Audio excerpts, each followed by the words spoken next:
التجربة مش هتكمل معاك غير ما يكون عندك الأساسيات اللي هنتكلم عنها النهاردة، بالأخص لمستخدمين الهاند هيلد بي سيز أو الكونسول. وفي الفيديو ده كمان هنتعرف عن أفضل سماعة اقتصادية، وهنتكلم كمان عن تجربتي في السفر وإيه الجهاز اللي أنا اخترته وإيه هي الإكسسوارات اللي ساعدتني عشان آخد أفضل تجربة. أهلا بيكم، خلينا ندخل في الموضوع على طول وأقول لكم عن أول سماعة جيمنج متخصصة في الجيمز أجربها لأول مرة، واللي أرسلتها لي شركة في فاين، وهي الفي فاين اتش 9. وليه لما جربتها في الجيمنج لقيتها افضل كتير في الجيمنج، حتى افضل من البوز وكمان السوني. وطبعا عارفين قد ايه البوز والسوني هم متربعين على عرش الصوتيات في العالم كله، ولكن لما تيجي تتكلم عن الجيمنج الموضوع بيختلف شويه. مبدئيا الاتش 9 هي وزنها بيجي اخف بكتير، 260 جرام بس، ودي اخف بكتير من سواء البوز او السوني، وعشان كده لما تلبسها لفتره طويله هتلاقيها مريحه جدا ومش هتلاقي فيها اي مشاكل خالص. كمان السماعه زي ما انتم شايفين كده فليكسبل، وكمان الكوشنز اللي فيها ممتازه جدا ومريحه جدا للاستخدام الطويل، وجايه بديزاين لذيذ وباللون الابيض ده، وكمان فيها لون اسود، وتقدر ان انت تعمل ادجاست للليفلز بتاعتها من الجنبين عشان تقدر تاخد الفيت المظبوط. وبصراحه الفيتنج او الماتيريال اللي مستخدمه في الفيتنج هنا مش احسن حاجه، ولكن هم مستخدمين ماتيريال تكون خفيفه عشان يوفروا في الوزن نفسه. كمان السماعه بيجي معاها مايك تقدر ان انت تشبكه عن طريق الجاك ده، وانا ما جربتش صوت المايك لان انا مش بستخدم مايك في الجيمنج بشكل كبير، ولكن المايك ريكومنديشن عليه كانت عاليه جدا. وانا من تجربتي في الصوت نفسه بالنسبه للسماعه دي كان كويس جدا جدا. جربتها على الهاند هيلد بي سي سواء الار او جي او اللينوفو ليجن جو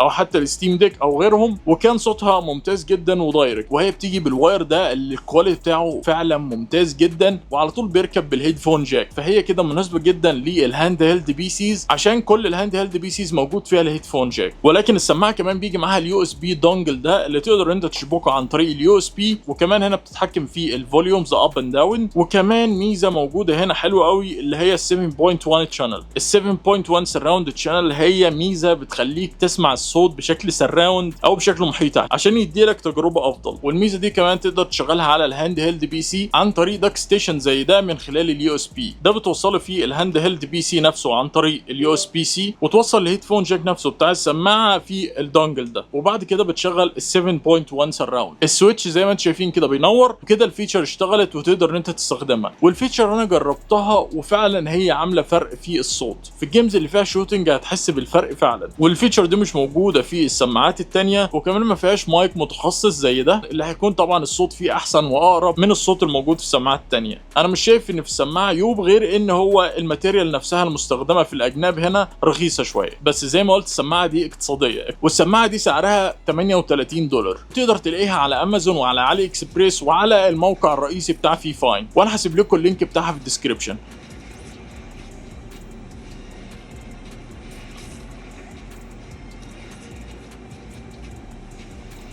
طيب بما اننا اتكلمنا على التوصيل، خلينا اكلمكم عن الداك ستيشن ده اللي يمكن شفتوه معايا كتير قوي. الداك ستيشن ده انا اخترته ان هو يكون معايا في السفر وفادني جدا جدا بشكل كبير. مبدئيا الداك ستيشن ده فيه بورتات كتير قوي وحجمه صغير جدا وسعره كمان كويس. في اتش دي ام اي كامله بالخلف هنا، وتقدر تركب فيه اس دي كارد ومايكرو اس دي كارد، وكمان في يو اس بي سي للداتا، وكمان يو اس بي تانية 3.0، وفي باور يو اس بي اللي تقدر تحط فيها الشاحن مثلا على الهاند هيلد. ودي حاجه اسينشال ولازم تكون معاك عشان لو عايز توصله على الشاشه او عايز تنقل عليه داتا، بما ان معظم الهاند هيلد بي سيز ما فيهاش يو اس بي، وكمان الاجهزه ما بتدعمش الفول سايز اتش دي ام اي. وكمان زي ما قلت حجمه ممتاز جدا ومش هياخد اي مساحه معاك في الشنطه بتاعتك. ويمكن في الداك ستيشن ده اللي هو بيكون كامل وبيثبت الجهاز بشكل كويس جدا، زي كمان ان في كل البورتس الموجوده، بلس كمان الايثرنت اللي تقدر تشبك فيه ايثرنت. وكمان الماتيريال بتاعته ممتازه، وفي رابر كده في الخلف عشان التثبيت بتاعه، والماتيريال بتاعته فعلا ممتازه جدا. بس ده مش هيكون للسفر، هيكون للديسكتوب اكسبيرينس لو انت عايز تشبكه على الشاشه وتخليه موجود في مكان واحد، لان هو حجمه كبير شويه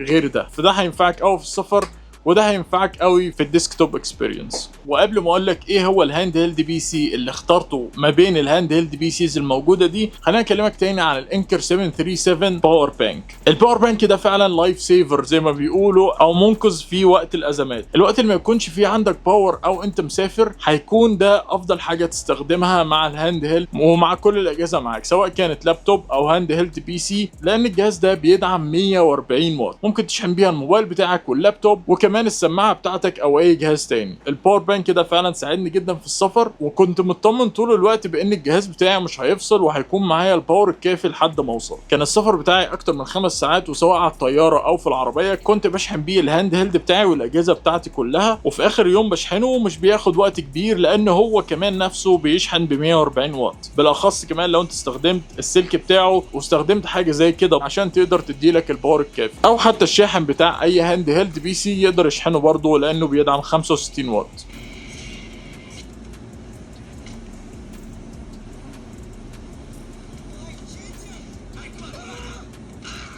والحاجه التانيه المهمه هي الاستورج، لانك بتكون عايز الفايلز والجيمز بتاعتك تكون معاك في كل مكان. والبورتابل اس اس دي كارد ده انت مش هتلاقي ارفع من كده ولا اقل من كده في ان انت تاخده معاك. زائد كمان ان ده 1 تيرا بايت، وتقدر كمان تختار 2 تيرا او 4 تيرا، في اوبشنز كتير منه. كمان الحاجات الكويسه قوي للسفر لو انت معاك كنترولر زي ده صغير جدا وسليم، تقدر تستخدمه في حاجات كتير قوي. انا اتكلمت عن الكنترولر ده في فيديو منفصل، لو ما شفتش الفيديو ده انصحك تروح تشوفه لان فيه تفاصيل مهمه قوي. وبما ان في تاتش باد كامله وفي جايروسكوب وكمان في اختصارات ممتازه جدا، ده هيكون حل مناسب قوي لحاجه بورتابل تقدر تاخدها معاك بشكل سهل جدا. اما بقى الجهاز اللي انا اخترته يكون معايا في السفر هو لينوفو ليجن جو لاسباب كتير قوي. اولها الشاشه الكبيره ال 8.8 انش اللي مش موجوده في اي هاند هيلد تاني، وكمان الميزه الممتازه جدا اللي هي بتكون في الستاند ده. الستاند ده فعلا هيفيدك جدا في السفر، وكمان البرفورمانس بتاعه غني عن التعريف، وهتقدر انت كمان تستخدمه مش بس في الجيمز، هتستخدمه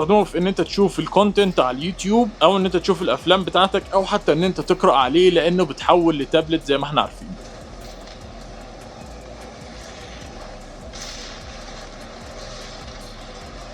بما اننا كنا بنتكلم من شويه عن الاستورج، خليني اقول لك ان انا هنا ضايف مايكرو اس اس دي كارد من نوع الساندسك اكستريم برو 512 جيجا، ودي ضافت لي ال1 تيرا الموجوده في اللينوفو ليجن جو، بالاضافه كمان لل1 تيرا الموجوده في الاكسترنال اس اس دي. بالشكل والحجم ده فقط انا معايا 2500 جيجا اقدر احط عليهم كل الداتا اللي انا عايزها وكل الجيمز اللي انا عايزها. ويمكن ليجن جو من الاجهزه اللي بتيجي بالكيس دي، ولكن انا للاسف ما خدتهاش معايا لان انا بحس ان هي حجمها كبير، فانا اخدته معايا في الباك باك وكان مش مضايقني خالص. ولكن لو انت عايز تاخد حمايه كامله تقدر ان انت تستخدم حاجه زي كده، حتى تقدر تشحن الجهاز نفسه من الفتحه دي الموجوده في الكيس نفسها.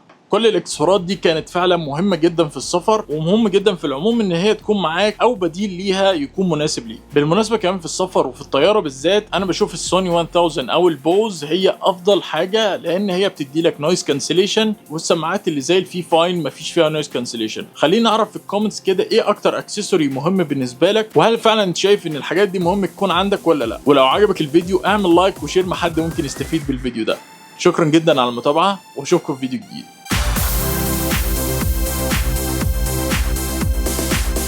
Parker, set a course for Harmony. Take us home.